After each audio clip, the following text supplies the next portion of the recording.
Welcome back to another episode of the CGA Tour Podcast. As always here, I'm your host, Glen Alexander, and I'm joined by my frequent OSU co-host, Jake Carlson. As well, we have a guest on today for a very special episode of the CGA Tour Podcast, and the CEO, writer, the man behind pistolsfiringblog.com, Marshall Scott. Marshall, how's it going? Yeah, I'm doing well. Thank you guys for having me. This sounds like it's going to be a lot of fun. Yeah, for sure. We basically want to have you on, of course. Yeah, as anyone can see, if you're visually watching this, big Oklahoma State fans here. Of course, all three of us Oklahoma State alums. So kind of do an Oklahoma State basketball and football offseason roundup here, and maybe talk a little bit of baseball at the end. But with all being said, I have so many questions about Isaac Likely and then the basketball team here just to start out with. But I have not been the biggest proponent of loving watching Likely play.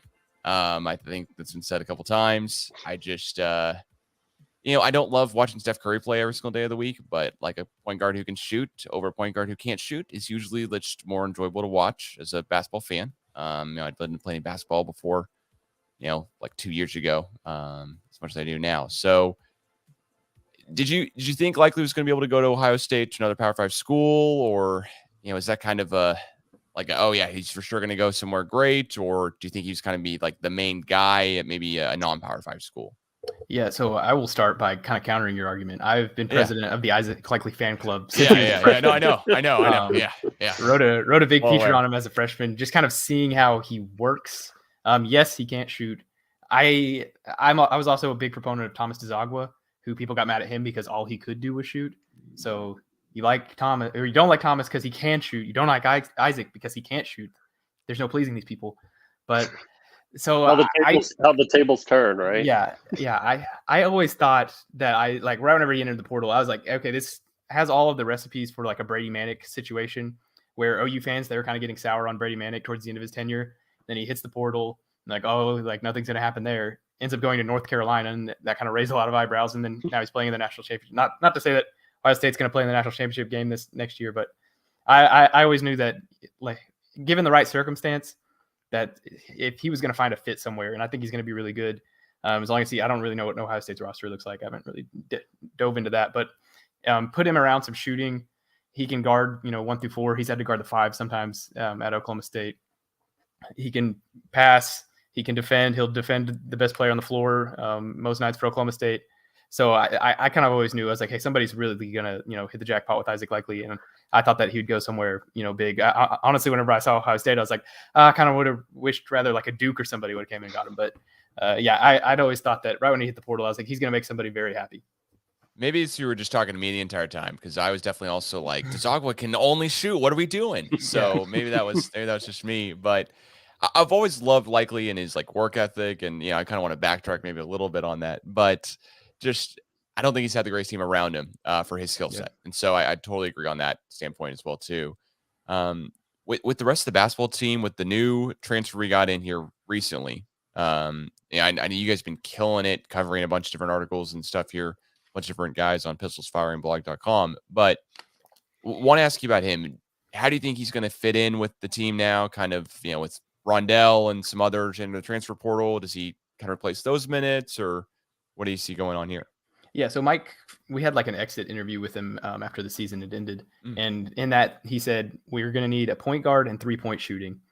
So, adding 1 + 1 = 2, a point guard who can shoot threes was probably like the main priority there. And that's what they got. And John Michael Wright came out of High Point, which is not, a basketball power by any means, but he played under Tubby Smith, who, college basketball fans will know that's a big time coach.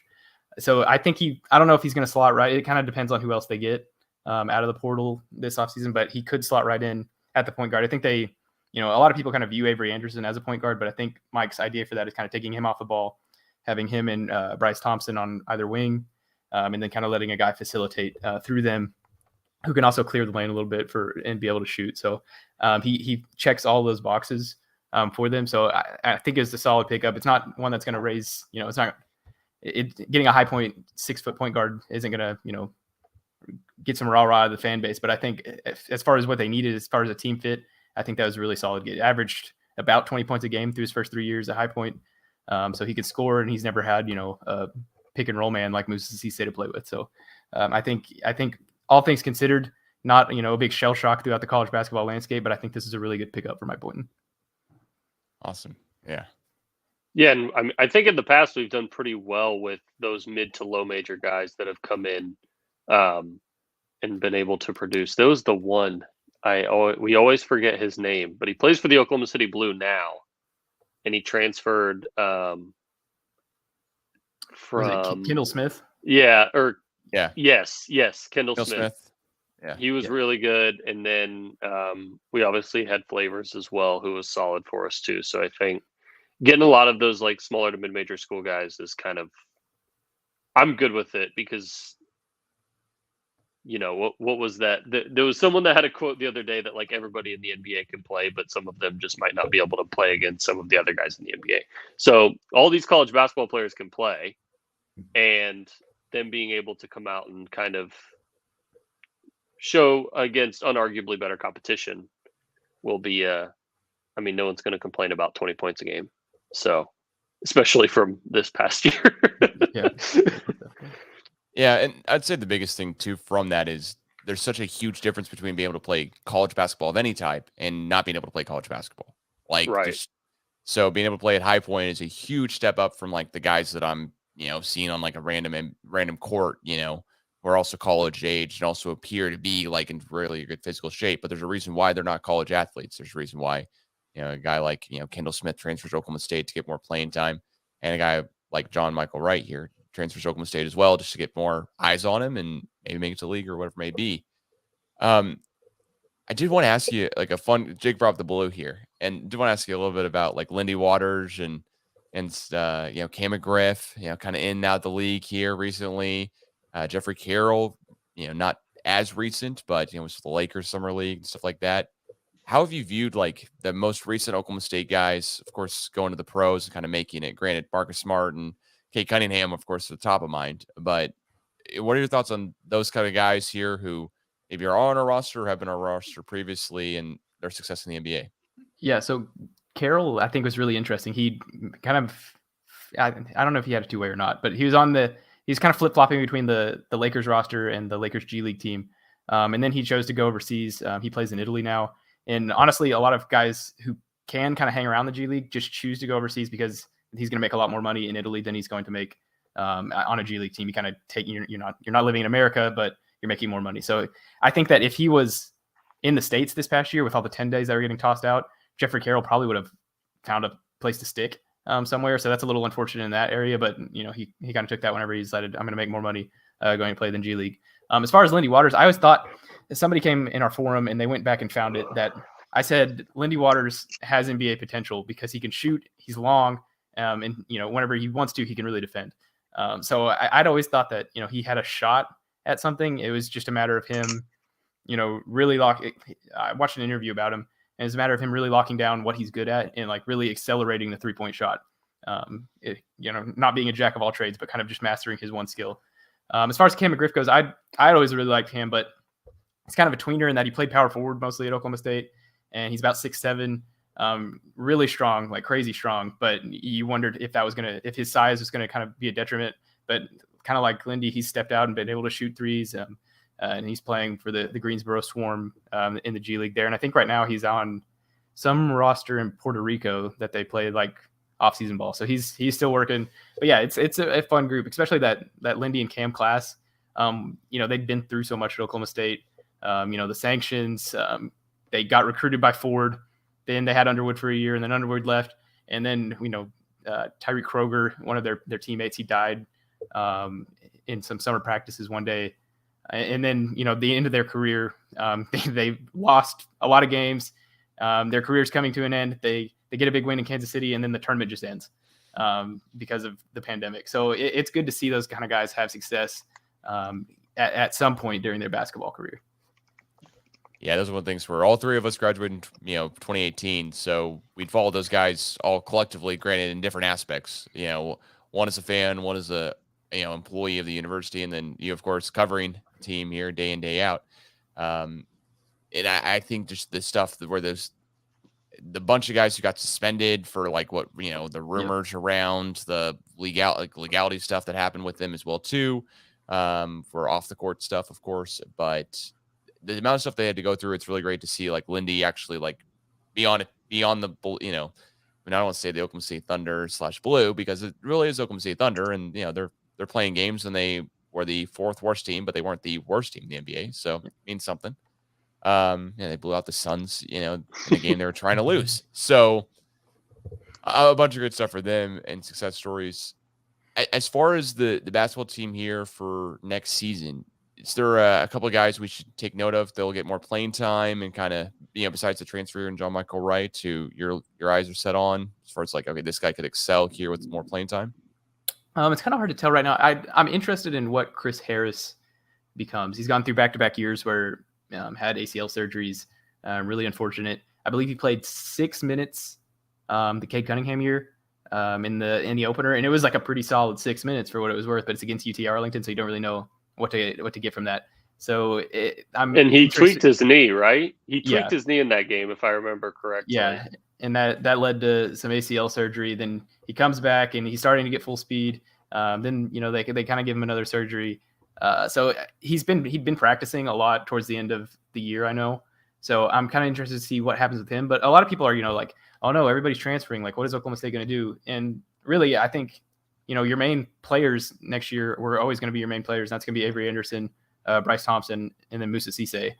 So I think outside of that, you're not going to look for a whole heck of a lot. You're going to, Tyreek Smith, he's going to add a lot of, good hustle minutes. Caleb Boone's going to come off the bench and play really well. So I don't think that there's going to be anybody necessarily on the roster that's going to, woo a lot of people. I think Woody Newton could get a lot of, him and Keelan Boone were kind of flip-flopping on who's getting minutes where. They're kind of the same player. So if they don't pick up another big wing that can shoot threes, I think Woody Newton's probably going to play a lot more next year. So I don't think anybody's going to really surprise anybody as much as it's going to be, that triangle of Musa Cisse, Bryce Thompson, and then Avery Anderson.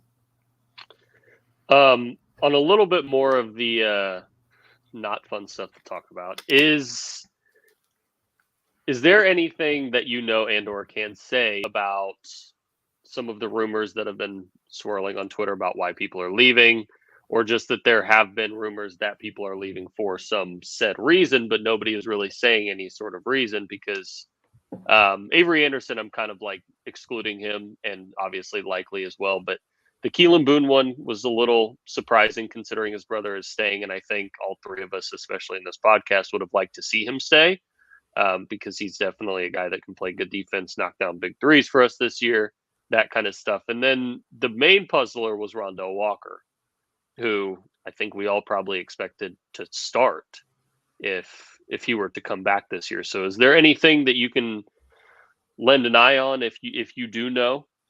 Yeah, I don't think there's any big reason that guys have left. You think Donovan Williams, he's the first one to go. He entered like 2 days after the season was over. Donovan Williams, nice guy, talked to him a lot. He wasn't going to play.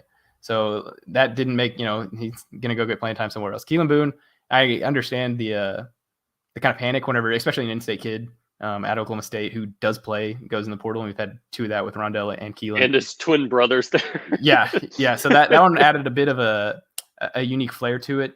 I do know that Keelan had some, I don't know if discipline is even the right word, but there were some times this year where Mike Boynton sat him down and we asked after the game, like, hey, why didn't you play Keelan today? And he essentially said, when Keelan starts doing the right things, then Keelan will play.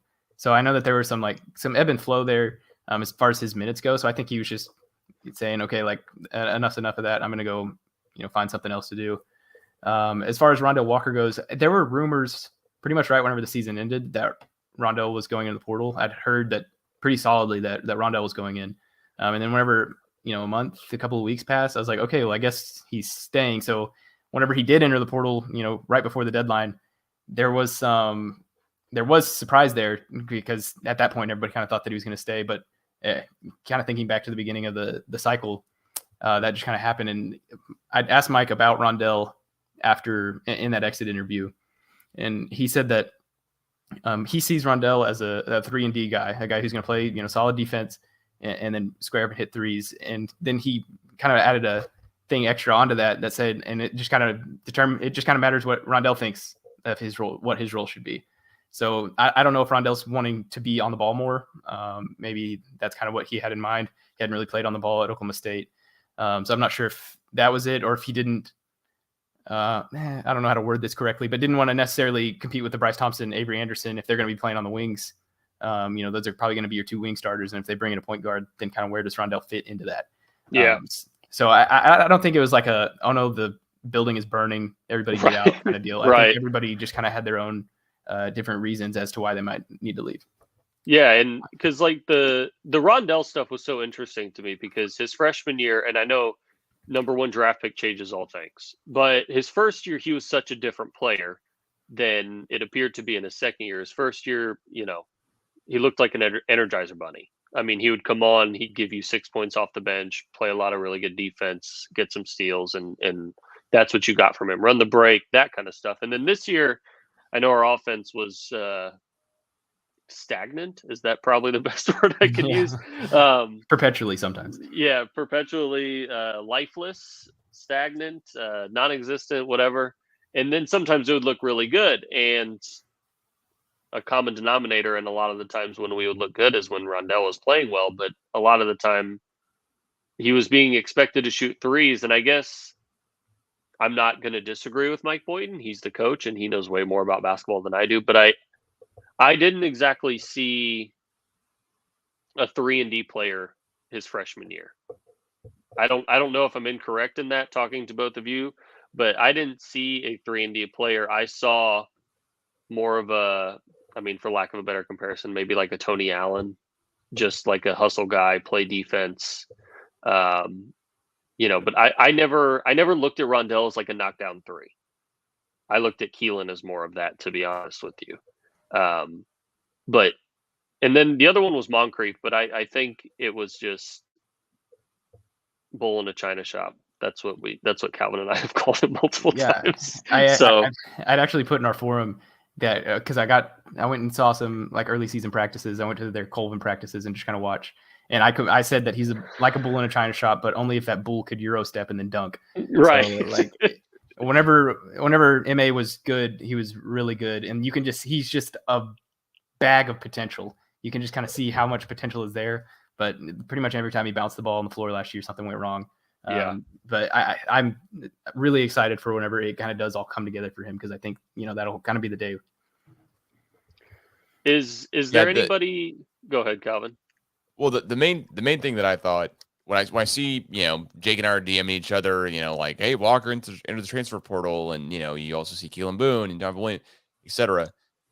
The main tweet that I saw from you that I loved is that, okay, well, like K-State's whole entire roster into the transfer portal. 9 guys, right? So it's not as though we're the only Big 12 team. And then you listed all the way through, just trying to find the tweet a second ago of, how many teams have, how many Big 12 teams have a player in the transfer portal? Every single team besides Kansas, which, they won the national championship. So why would they transfer? I mean, it's just, I think it's a great point. Like every single fan base is going through the same type of deal, whereas it may feel like it's just us. We're the Big 12 team where, okay, we only, for the NFL draft, we have 3 draft picks, when we have arguably the top defense in the country. And, you have several other things go through here of, okay, so I feel like we're just kind of getting like, all right, well, this wasn't that great. This wasn't that great, whatever it is. And then all of a sudden it was like that same Sunday where we're losing to Texas, 8-0 or 7-0, whatever it was in baseball. And then all of a sudden it's like, okay, well, see Marshall Sweet here about how every single team has guys in the portal besides Kansas who won the national championship.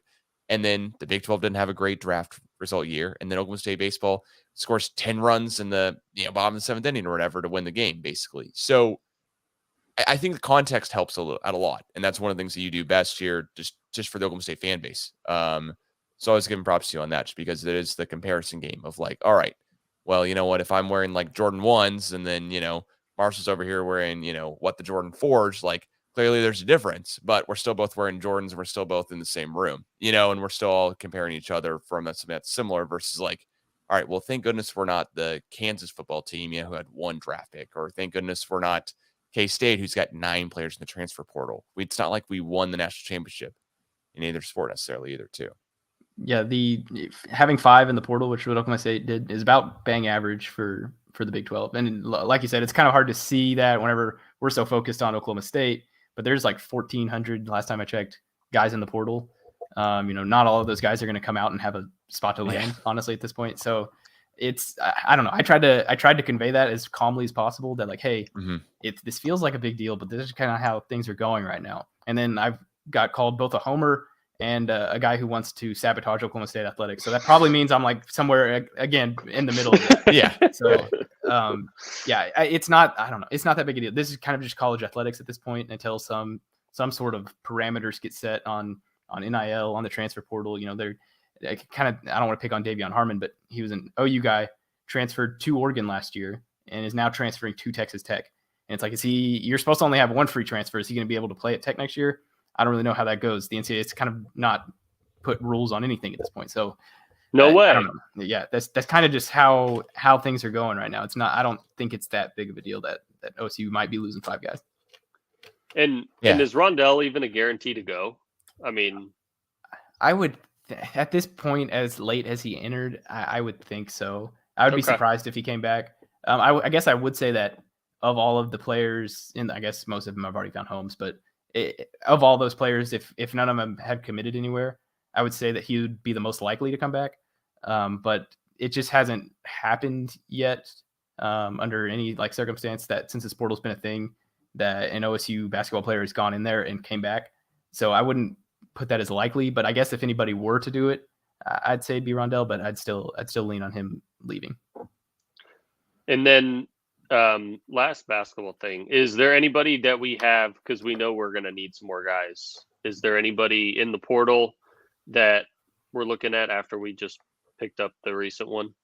I'm there. It's been so tough because pretty much anybody who comes out and is a point guard and who can shoot threes, it says like, hey, Oklahoma State's made contact with this guy. So it's kind of hard to pin down anybody in particular. A guy I've been watching a lot is Texas Courtney Ramey.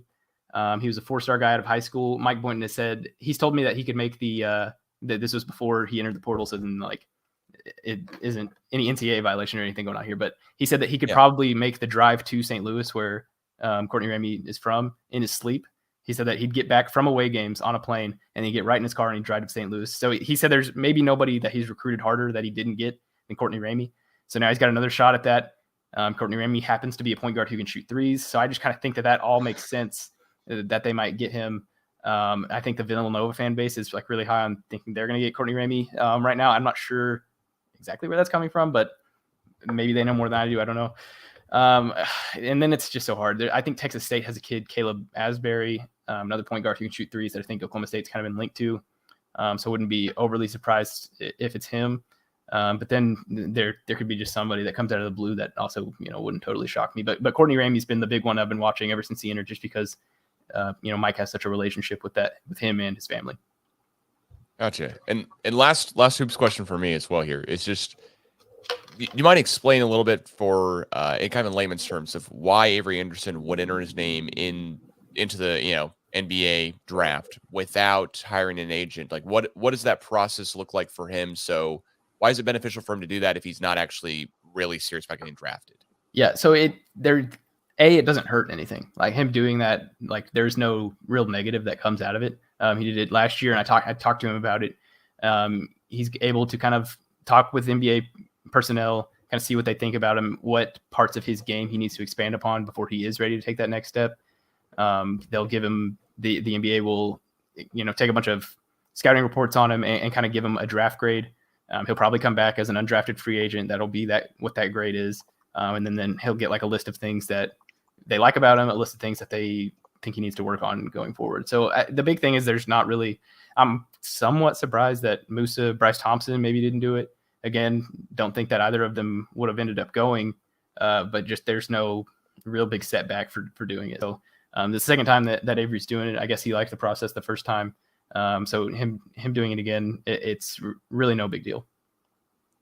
Gotcha. And I also wanted to ask you, of course, here some football questions. Granted, maybe some baseball questions here at the end as Jake had to hop up here for a second. But football-wise, like this was one of my favorite seasons to watch, like of the team. Granted, the first 3 games were definitely nail biters, and then as the season kind of kept wearing on, it was like, all right, well, our defense is clearly just that good. As we go into next season, granted, Jim Knowles is changing, new defensive coordinator from Auburn. how do you kind of shape up? I'm not asking like a prediction of win-loss record, but like how do you think about this Oklahoma State team here for the next season? Yeah, so offensively, I think they will be fine. They need to figure out a lot of stuff on the offensive line, but they've needed to do that every year almost since, I've been alive. Yeah. So something will need to get figured out there as far as, who's going to play where and keeping those guys healthy. Defensively, you love the hire in Derek Mason, but he does have a lot to replace. I think on the defensive front, they're going to be really good because they bring back mostly everybody aside from Israel Antwine, who will be missed because he did a lot of the dirty work that might go unnoticed.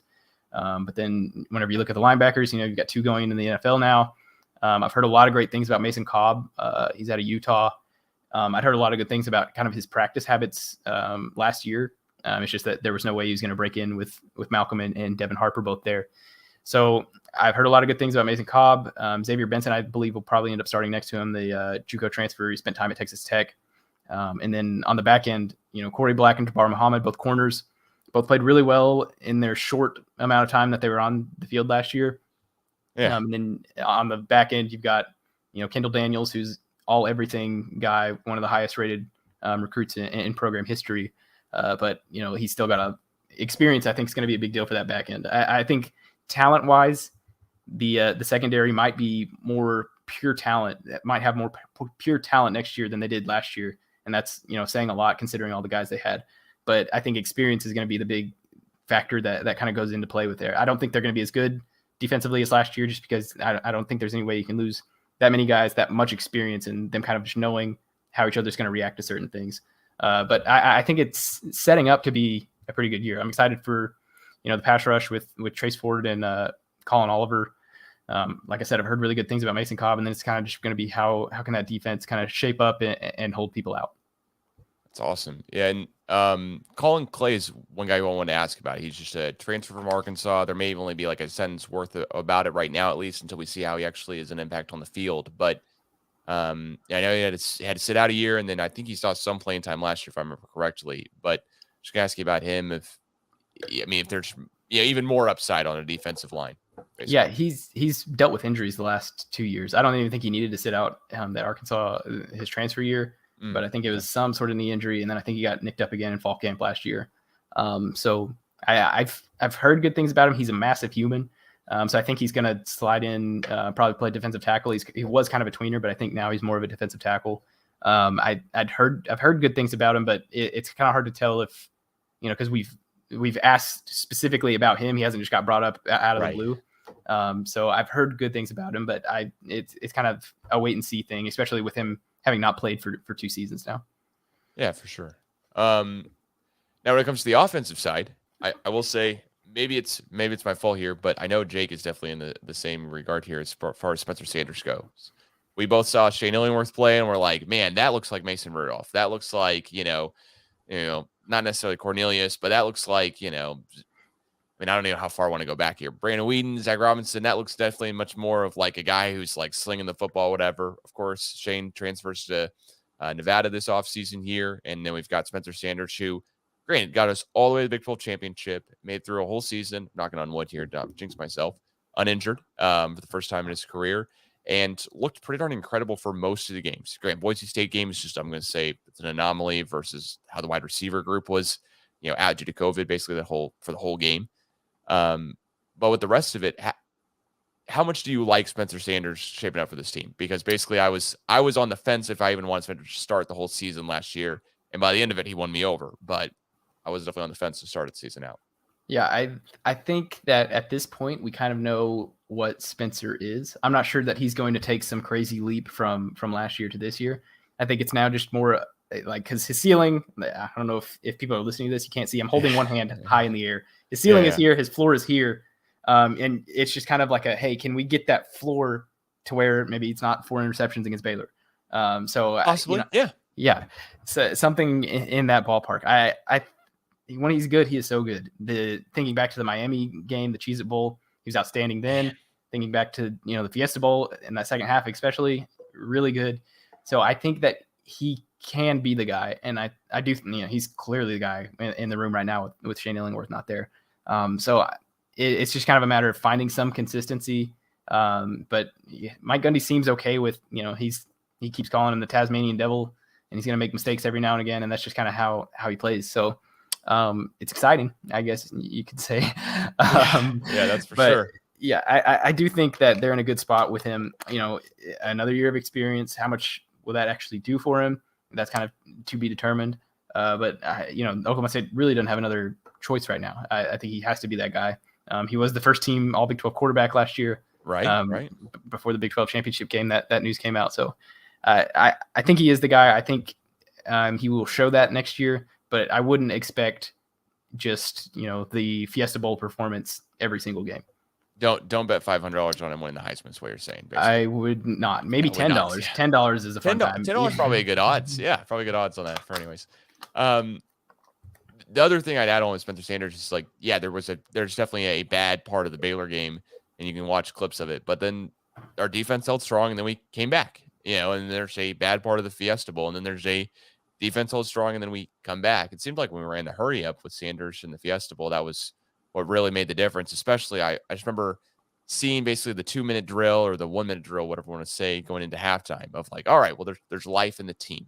The Fiesta Bowl is not a loss, which you're right. That was a thrilling game and one of the best games I've seen in a while for OSU. But the Bedlam game is what I keep coming back to. It's like the Bedlam game was like that could have been our bowl game for how exciting that game was and just how nice it is. I know we're the same here, but growing up as Oklahoma State fans, like, okay, finally, you finally beat OU. You finally beat the in-state team who always talks trash or whatever it is.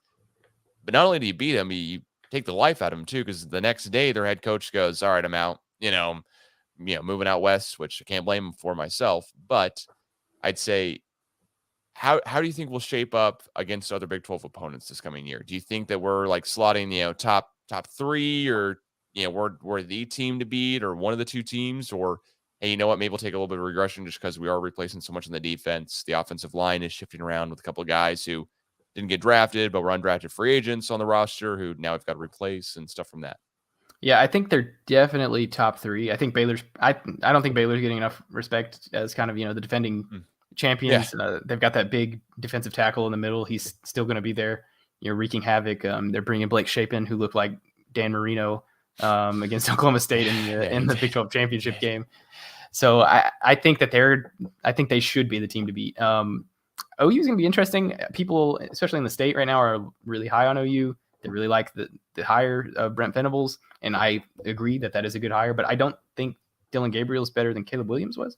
So I'm not ready to put like just give it back. Baylor had it for a year. It's time to give the crown back to OU. I'm not quite ready to do that. I do think OU is going to be pretty good just because of the level that they recruit at and things of that nature. So as far as Texas goes, I guess that's maybe the other one. Quinn Ewers, that's going to be a big question mark. He didn't play last year. Essentially going to be a freshman this year because he enrolled early at Ohio State. So that'll be interesting to see kind of just what they look like. That they're Texas at the end of the day. So it could be bad. They got beat by Kansas at home last year. So I think OSU's top 2, top 3, kind of depending on how high you are in Oklahoma and on Brent Venables and things like that. But yeah, I think they're in another good spot to kind of run it back and make another run at Arlington. Awesome, man. I want to add on with the Dylan Gabriel here is that I have some of my family went to UCLA, which is where Gabriel transferred to first. And then basically once he figured out that he wasn't going to be the starting quarterback for UCLA, and they have a guy on roster who is more or less a very short quarterback. It's the best way I'd say it. I mean, he's 5'9", 5'10" or so, and he's just a really good playmaker. But when Dylan Gabriel figured out he wasn't going to start over that guy, and he was coming back for the 5th year, then he said, "Okay, I'm going to transfer." Granted, he ended up transferring to a great spot that's produced Heisman Trophy winners over the past, however many seasons I want to go back. It's just insane.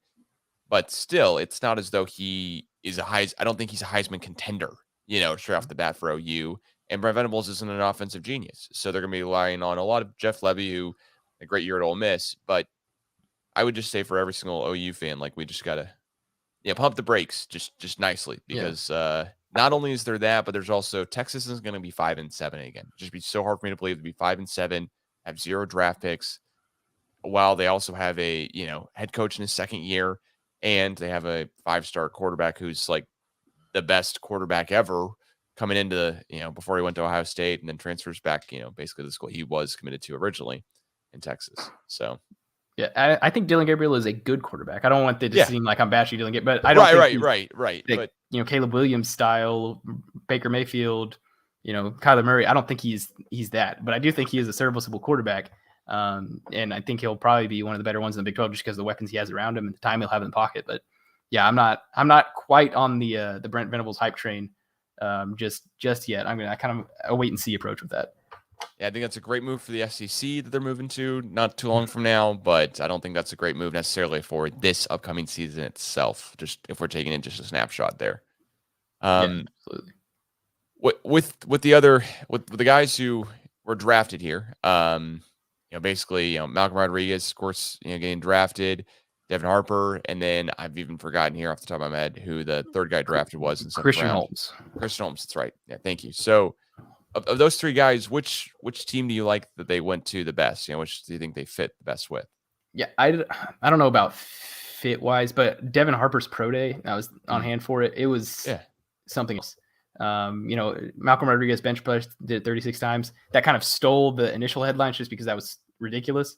But Devin Harper was just solid in everything. He ran a 4.4 for the size that he had.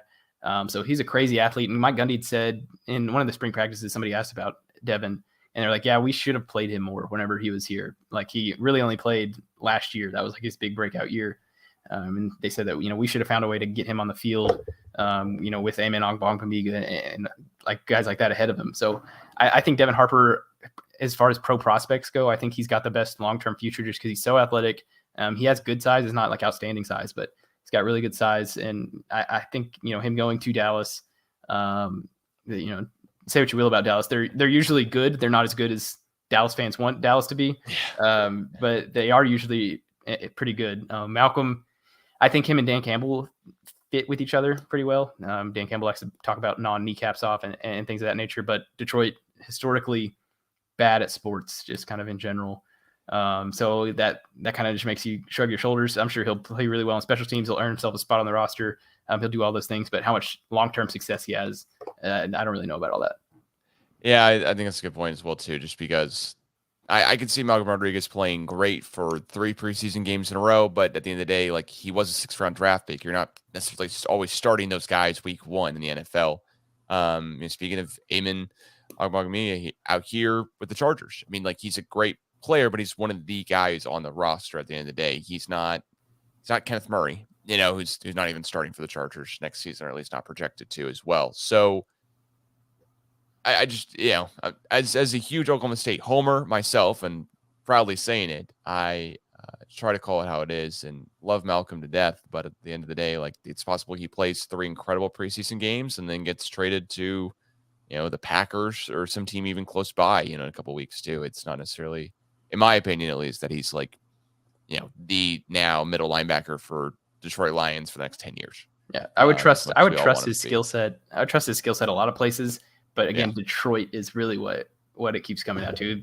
Oklahoma State fans and, Barry Sanders, that they're going to think back to that and they'll be like, oh, no, here we go again. But I don't know. It just hasn't worked out well for really anybody in Detroit. Maybe Malcolm finds a way to buck that trend, but I just don't know. I mean, Cade looked pretty good, but then again, it's a whole different sport. So, wish the Pistons all the best there with Cade. But then again, I also wish he was playing for the Thunder and wish they had gotten that draft pick. So I don't know what they would have done with it there, but that's more Thunder roster talk than anything else. So everyone can see the flag behind me on YouTube.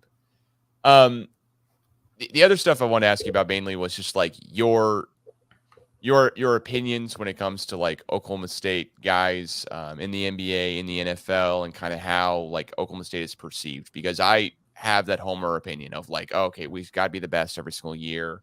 If we're not the best, then, it's not the sky is falling, but like, wanting to get back to 2011, wanting to get back to 2021, or whatever it is, year in, year out with football and basketball, like, 2004, winning the Big 12 championship and that type of stuff too. I think you have a broader perspective of Oklahoma State and how they're viewed nationally, but do you have much to speak on like how Oklahoma State's known as a school, where especially when we're called like Okie State or Okie Light or whatever, just by ESPN commentators who are just trying to just say something and then talk about the school. They're not necessarily doing it as a slang term. They're just saying it just to start talking about us, period. Yeah. First of all, Okie State, I don't mind it. Yeah. People get really mad about Oak State as well. Again, I'd prefer it to not be Oak State, but I don't really care that much. But I think national perception is growing. I think, as kind of trivial as it sounds, giving Mike Gundy that big contract, making him the highest paid football coach in the Big 12, I think that kind of go a long way as far as how teams view Oklahoma State nationally. And then it's going to determine, I think, a lot on how they follow up, the Fiesta Bowl winning season, beating Notre Dame.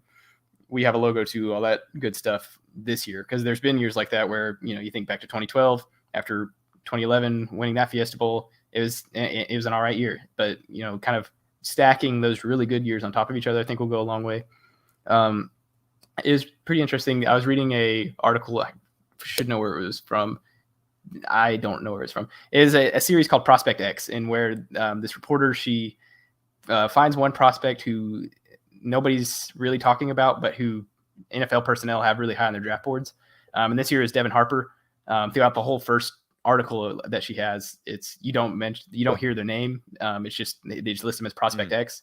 It's pretty. If you're an Oklahoma State fan, it's pretty easy to pick out that was Devin Harper that she was writing about. But then I was reading the follow up today where she does announce, hey, Prospect X was Devin Harper, and it was talking to I think it was a scout. And the scout said that going to Oklahoma State's pro day is always interesting because you show up there and you go, how the heck did these guys win 10 games? Because he says that they're a lot better as a collective than they are individually. But that you'll always find a couple of guys that you maybe didn't know a whole lot about. And Devin Harper was that guy this past year. So I don't know. I think the perception is always building. There is history at Oklahoma State now with Mike Gundy and building that, but it's not the, deep embedded history of like a Florida State or a Miami or an Oklahoma or things like that. So I think it's on the up and ups as far as national brand goes, but I think it's still going to take some things. It's still going to take some national or some conference championships, even in football, in basketball, in those main sports before anybody starts viewing them as that next tier up. I think if you're talking tiers, there's probably like the Alabama. Mm-hmm. I don't even know who else would be in Alabama's tier. Like as far as athletic department goes, like Clemson's not really.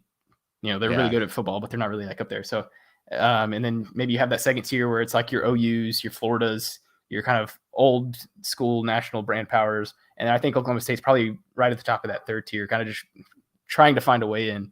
And maybe with OU and Texas leaving to the SEC, if they can kind of run the Big 12 in a couple of sports for a few years, then maybe they do find a way into that club.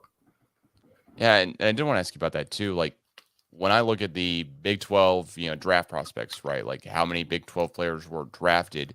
But if you add in, if you take out Texas, which unfortunately did not have a draft pick for them at least, you take out OU, that's minus 7 or 8 draft picks. But with adding in Cincinnati, that replaces it completely. And then adding in Houston, UCF, I know the most recent Pistols Firing blog article that I read was by Kyle Boone about a 14-team Big 12 team, Big 14-team Big 12. Excuse me. How would you see that playing out? Like, how cool could that be for Oklahoma State to go play at BYU in the fall? Football, or would it be like the worst thing ever? Just travel times, commute times. I mean, I know West Virginia's in the conference too, so it's not like it'd be crazy new, but with the additions here, is there really that much of like a travel issue anymore, just in football, basketball, or really baseball or any other sport? I don't necessarily think so, because Houston's pretty geographically, in there. I think Cincinnati's kind of a weird spot. I guess you just fly into Cincinnati, but I don't think that's going to be a drive that a lot of people make, but it probably makes West Virginia happy that, hey, somebody's over there. Yeah.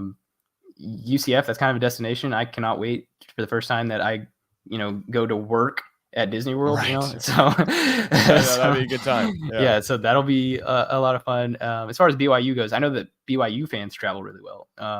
Whenever Oklahoma State played at Texas, I was down in Austin, and then whenever I was driving back up, I stopped at a Buc-ee's south of Waco somewhere, and BYU was playing Baylor that weekend. I think that was the same weekend, and this Buc-ee's was just packed full of BYU people.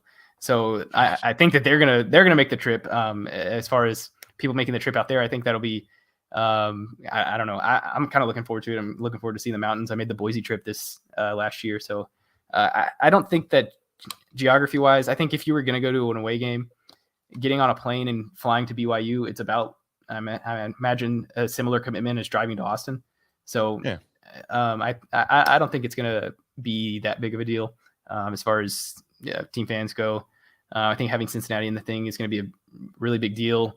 UCF is kind of a powder keg waiting to explode. It's, like the biggest public college or university in the country or something ridiculous like that. And it's in a hotbed of Florida. So I think it's overall, net negative because you're losing your two biggest brands in OU and Texas. But I think there is a lot of potential there with the schools joining. I mean, that'd be awesome, right? If we talk about a net negative now, but maybe a net positive in 5 years, or 5 to 10 years, especially after I can't see OU and Texas just walking in and then beating Alabama and LSU and Arkansas. And, I keep going down the list here of the SEC West. But when I think about the conference that OU and Texas are joining over in the SEC, how do you think that the conference will kind of shape out with like Big 12 South, North, and who we could be playing after granted Texas and OU leave? Who could be our new rival, so to speak? Yeah, I've made a couple of maps. I can't remember any of them offhand now, but it'll be interesting to see whether they go north and south or east and west, because I think there's an argument for both. I think what I ended up settling on was east and west. I think I said was my favorite, and that involved West Virginia, Cincinnati, Iowa State, the two Kansas schools, Florida, Central Florida, and then everybody else was in the west. So I think that as far as long-term rival goes, I think there's kind of a blossoming rivalry with Baylor and Oklahoma State right now, just because they were, they're kind of just the two best teams, two best athletic departments left. I think Texas Tech football is about to take a pretty decent step with their new hire. So, maybe Tech kind of gets back in there, and OSU and Tech kind of already have this natural rivalry of who can out hillbilly one another, but respectfully. I don't know exactly what will happen there. You still have the Baylor and TCU. They're still going to be rivals, being the Christian schools. I imagine BYU getting on that a little bit, and also being a private school. There's setting up to be a rivalry between Cincinnati and West Virginia just based on proximity. I don't know who the heck gets in a rivalry with UCF. Maybe Houston is. I don't know who their rival turns out to be, but I think there are some good potential rivalries. You're going to lose that bedlam more than likely in football, at least for the next 10 or so years, just because schedules are already scheduled out so far in advance. But as far as rivals go, I think Tech or Baylor will be Oklahoma State's kind of biggest measuring stick. I gotta say, I don't think we're missing much if Tech's our biggest, our rival.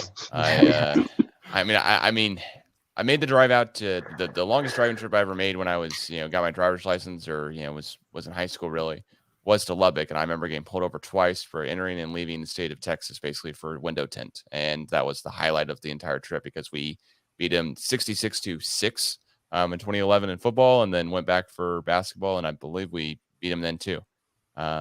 And next time I was like, I'm going to fly, because this is just, there's nothing on the way in, nothing on the way out. And the cops are trying to give you every ticket possible. But I mean, Lubbock's infrastructure, I'll give it to them over Oklahoma State's, at least roads wise. The one highlight. I do like the Lubbock drive more than I like the Iowa State drive, because I hate I hate driving through Kansas anyways. So then when you hit Kansas City, you're like, oh, thank God, I'm finally like close, and you're not really close. There's like another 4 hours until you get to another town in Iowa. So their Oklahoma State's on some weird schedule where they play all of the far away teams one year, like away, and then but next year it's going to be nice because I'm just driving to Manhattan and TCU, and I think Baylor might end up being the longest trip. So man, the Iowa State trip is by far the worst in the Big 12 driving wise. Nobody drives to West Virginia. That's just ridiculous. So I'm not looking forward to I'm already have it marked on my calendar for the 2023 season when I have to drive to Ames again, and I'm going to cry about it. I will say I did drive to West Virginia, but that was when I was living in Detroit. So much different scenario there of driving the 6 hours, whatever that was. But basically it was just to catch West Virginia playing 11 a.m. So it was a fun time overall there. Yeah, absolutely. Jake, I know you're rejoining us here, but we're just talking about how the Big 12 would reshape out football wise. more or less who our rival would be, if it'd be Texas Tech or Baylor or who knows, maybe it'd even be BYU for some random reason too. I mean, we do like Salt Lake City on this podcast. That is a very cool place, I will say. But I've got like a Cincinnati inkling for some reason, because I think we'll end up both being I have a strong feeling that Dave Aranda is going to leave soon. So I've got a Cincinnati inkling that will probably end up being the top dogs. Yeah, I mean, definitely possible with it as well. I don't know if Dave Aranda will leave anytime that soon, just because Matt Rule hasn't worked out that well in the NFL, and if Aranda's going to go somewhere, maybe it'd have to be SEC school or Big Ten. We'll kind of to round out cap off the podcast here. What's like the biggest hope here or biggest like thing to look forward to Oklahoma State football, basketball wise for this upcoming season is that we probably should be able to make the postseason tournament this year at least. We're allowed to basketball wise, and football wise we have been allowed to, but knock on wood, nothing changes here in the meantime that we hear about. Anything I'm missing as far as what we're looking forward to for this upcoming season here, or even talk about baseball for a minute or two as well. Yeah, and softball this weekend. Softball's killing it. Yeah, at OU, number 1 versus number 6.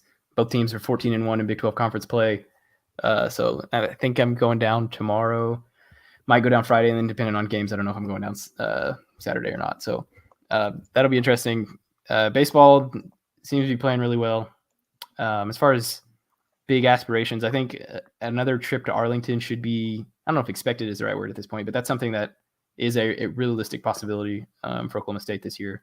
So I think that's the big thing that people should kind of be looking forward to be fighting for is another trip to Arlington and kind of seeing if Oklahoma State can finally get another conference title. I mean, no, we're going to Big 12 for baseball in Arlington, but can only hope we're going back there for football too. All right, Jake, what are your hopes for the football season here? I'm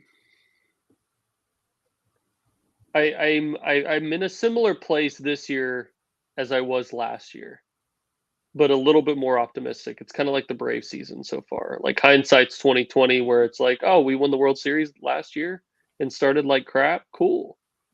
OSU last year, I feel like we didn't really know what to expect, and I'm in a pretty similar situation this year. I know we have a returning quarterback, but is the defense going to look the same? What is all of that different stuff going to look like? I would say I'm pretty positive, though. I would like to be able to beat OU 2 years in a row. That'd be pretty cool. But it wouldn't surprise me if we end up having a similar team, except we probably would play OU in the championship. Yeah, I could see that. The only part of the podcast that you missed really is us talking crap on not necessarily OU or Dylan Gabriel, and that crap's probably been too strong of a word, but just saying how that they don't have a Heisman Trophy contending quarterback at the helm for the first time in a while. Yeah, I mean, Caleb Williams last year, Spencer Rattler was a preseason Heisman Trophy, not dark horse, but I think favorite. And then before then, of course, you've got how many quarterbacks do I go back for OU? Whereas Dylan Gabriel now is he's not that level of guy. He's a 3-star quarterback coming in. I know Baker Mayfield was a walk-on, so it's hard to compare here, but Gabriel would surprise me if he was winning the Heisman or Heisman contention even halfway through the season. Although on the other hand, Blake Shapen for Baylor could be pretty darn good. He kind of led us up. Marshall's talking about how he looked like Dan Marino in the Big 12 championship game for a little bit there. And I think that's right though. I mean, our defense had to readjust, and then we were just so close, just so many inches away from winning the Big 12 as well. Which who knows how that plays out against Ole Miss then if we had won the Big 12, we played Ole Miss for the third time, not in a row, but third time it's them in the Sugar Bowl. So that would have been fun as well too. But I'll take the Fiesta Bowl win every single day of the week. I'll take a trip out to the media hotel in the Fiesta Bowl. It's a JW Marriott Camelback. I will take that trip every year it is offered, twice a year if it was offered. Yeah. And that way, Calvin and I can road trip out next year if we go to the Fiesta Bowl. Yeah. It's not really a road trip, but it's a longer drive than 2 hours. I mean, it's 6 hours to be clear, and gas is expensive, but we'd figure it out, I'm sure. So, well, Marshall, I know wherever we can find you myself here, I'll be linking pistolsfiringblog.com in the information here on YouTube, Twitter, or wherever you're listening to the podcast on Spotify, iTunes, etc. But where can people follow you directly? Twitter. What's the go-to here besides pistolsfiringblog.com? Yeah, my Twitter is @MarshallScottOK. I have an Instagram. It's just pictures of my fiance that I feel obligated to post. So no need to really go over there unless you want to see that for some reason. But yeah, Marshall Scott OK on Twitter. Yeah, must follow if you're an Oklahoma State fan if you're not already. And then definitely go follow Pistols Firing as well too. Jake, any last thoughts here as we end this one out? When's the wedding, Marshall? Next year, April 15th, 2023. Oh, so literally about a year away. Yeah, we took engagement pictures last weekend, which apparently are different from pictures that you take when you actually get engaged, I learned. I also learned that Diane and I, my wife and I, got married April 4th in San Diego. And I learned that I also learned what a wedding party is. I thought a wedding party was a party for the people at the wedding, when it turns out the wedding party is a group of people that are in the wedding. I had no idea. Jake, I got to say, I knew that, and I'm not even dating anyone. That's tough. That there was just things that I didn't care about, and that was definitely one of them. It's a foreign land, but we'll get to it. Sounds great. Well, Marshall, thanks so much again. Jake, as always, thanks for joining, and we'll catch you guys again soon.